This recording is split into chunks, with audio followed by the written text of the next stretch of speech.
The remarkable works of Canadian inventor John Hutchison has drawn widespread attention from businessmen and government scientists since 1979, when he began using ultra-high electromagnetic frequencies to transform matter in some very unusual ways. It has come to be known as the Hutchison Effect.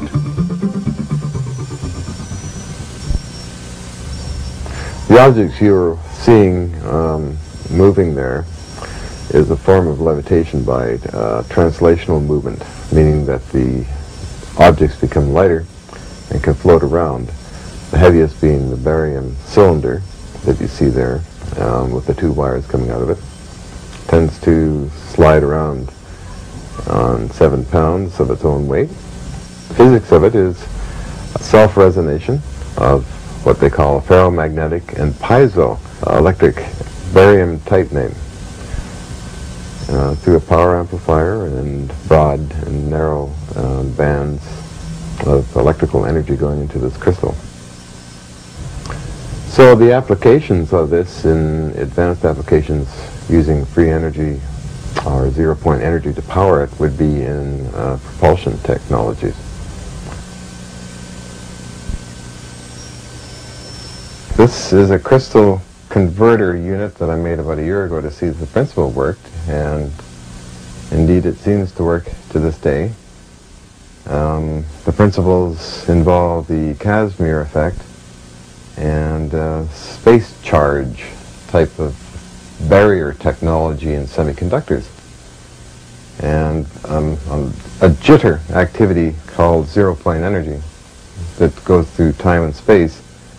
The idea is to get the material inside this to interface with the jittering action of zero-point energy.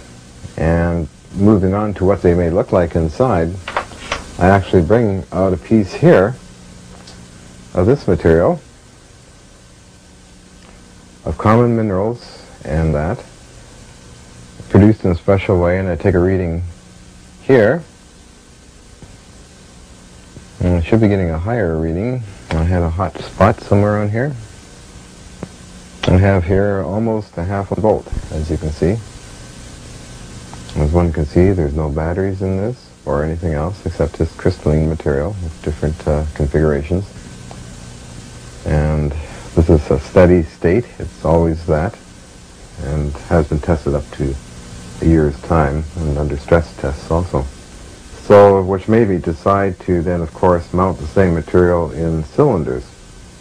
Different cylinders, of course, there are different mixes in there, and I found that that some of the cylinders are not as powerful as this material here, or this very tiny one here. Actually, this has more power than this large artillery shell unit here. And what I want to do, of course, is to demonstrate it in the sense of it making actual power. That means to turn a small motor. Okay, I'm attaching this to the base here, another lead to the top, and it should spin, which it does. So yeah, basically, this kind of material powering motors.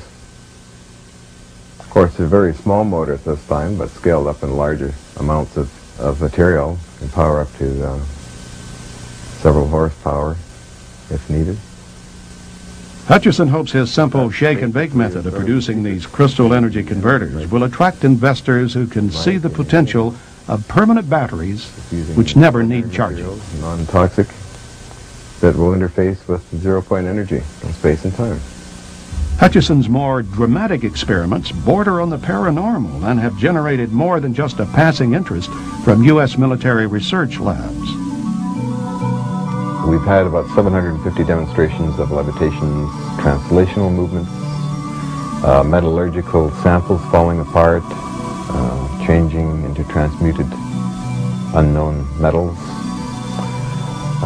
Quite a variety of obscure types of effects, wood impregnated into metals, other objects in metals, monopole magnetic fields written up in many journals.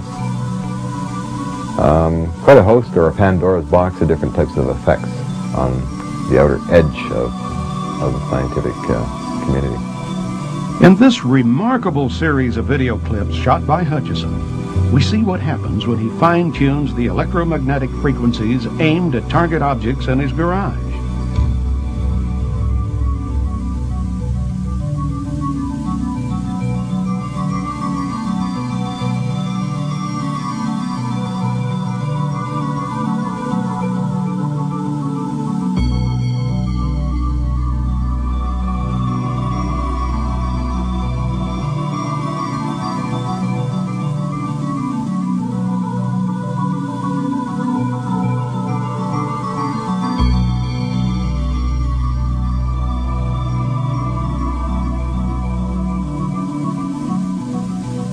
On the subatomic level, I feel that there is a dimension shift activated by very conventional electrostatics, RF fields that I use, and Tesla waves that I use, that actually form a keyway that opens up another area of time and space that may activate the zero-point energy fields and interdimensional reactions, let's say, to gravitational waves and time waves, or chronons, if you wish.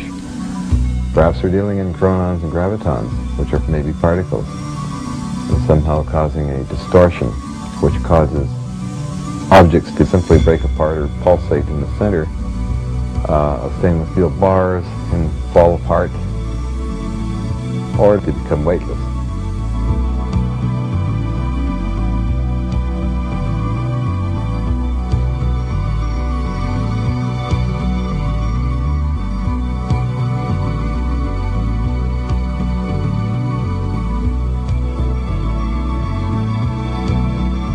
Here, ice cream in a plastic cup.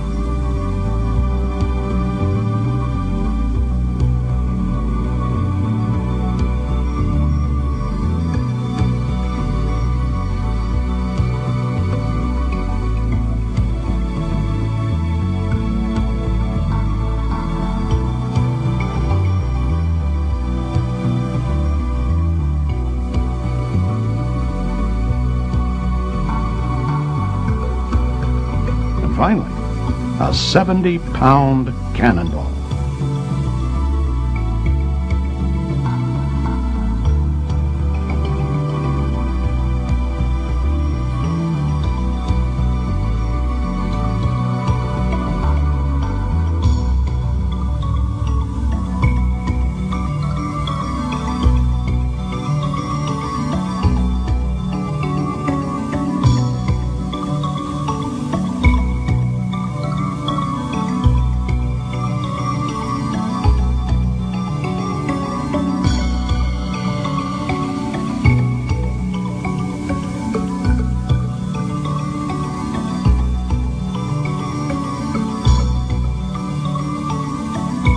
What is interesting and also frustrating about his invention is that he's using a combination of Tesla coil and Van de Graaff to produce a very disruptive and lifting experiments, which in one case, for example, actually lifts a 19-pound bushing toward the ceiling just from electromagnetic fields.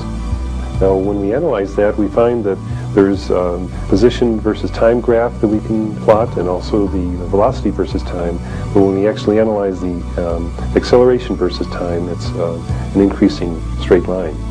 So we're forced as scientists to admit that we have a third derivative effect, which, for my mind, actually lends itself to an anomalous new force, which I call hyperforce, because we have to take a derivative of that to finally get a flat, straight line, a constantly increasing acceleration. So the Hutchison effect has been used as a benchmark for a comparison to many other high voltage propulsion devices. Electrogravity, in other words.